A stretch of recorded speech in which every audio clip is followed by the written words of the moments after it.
Bonjour et bienvenue dans le dernier exercice sur Over the Wire dans la section bandit, comment apprendre et comment Linux à partir de celui-ci. Donc ici, on est sur le bandit level 32 pour le level 33. Là, on nous dit qu'il n'y a pas grand-chose. On nous dit qu'après tout, on a fait tous les exercices sur les trucs de Git et là, on doit s'échapper d'une session shell et que les commandes qu'on a besoin pour résoudre ce laboratoire, c'est ch et man. On se connecte sur ce laboratoire avec l'ancien mot de passe qu'on avait trouvé. On fait un copier, coller. Et là, on se retrouve dans un shell qui nous dit que c'est le shell qui nous met tout en majuscule, donc hypercase. Par exemple, si on fait ls, ça fonctionne pas. On fait shell, c'est interdit, ça nous met tout en majuscule. Ça ne fonctionne pas. Par contre, certains caractères, comme les caractères alphanumériques, certains caractères spéciaux, ça fonctionne. Donc grâce à ceci, on pourra faire quelque chose.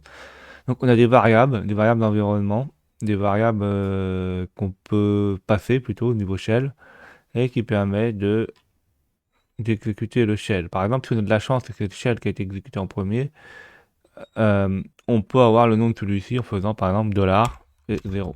Et là, ça a fonctionné, il a mis $, égale 0. Tout simplement parce qu'en fait, il n'y a pas eu de script qui a été exécuté, il y a seulement eu un fichier binaire qui a été fait. Donc, comment vérifier ce qu'on dit? Donc, d'abord, on regarde ici. Donc là, on a un fichier qui est UperShell file. Donc, UperShell, on ne sait pas trop ce que c'est. On fait LSL. Là, ça nous dit que c'est un fichier avec un state ID et il est exécutable. Donc, c'est sûrement un fichier binaire et non un script. Donc, pour vérifier, c'est dire file UperShell. Et là, on voit que c'est bon. On a le hypershell, on sait que c'est un fichier binaire qui a marqué que c'est un exécutable en LSB, donc en low endian. Donc, pourquoi $0 a fonctionné? Tout simplement parce que c'est pas un script. Est-ce qu'on peut voir dans la documentation de CH? Bah oui, en faisant man CH, en cherchant par exemple dans expand, en scrollant, et là on voit les caractères spéciaux. Donc là, par exemple, $, nous dit que c'est le process ID qui a été invoqué par le shell. Donc ici, comme c'est le shell qui a été invoqué par lui-même, on aura lui-même et d'un sous-shell de la même valeur que ses parents. Donc voilà. Et on a mis 0. Parce qu'en fait, on met les arguments 1, 2, 3, 4, ça va être les arguments du programme et non du programme lui-même. La preuve, là, c'est marqué 0, 0.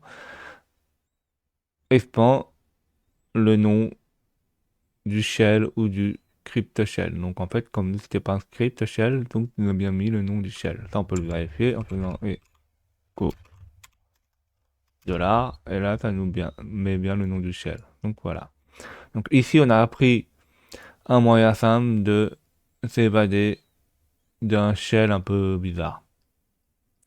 Donc c'était le dernier exercice de Bandish. Merci d'avoir vu cette vidéo. J'espère que vous avez appris beaucoup de choses. N'hésitez pas à mettre des pouces bleus et à vous abonner pour des prochaines vidéos.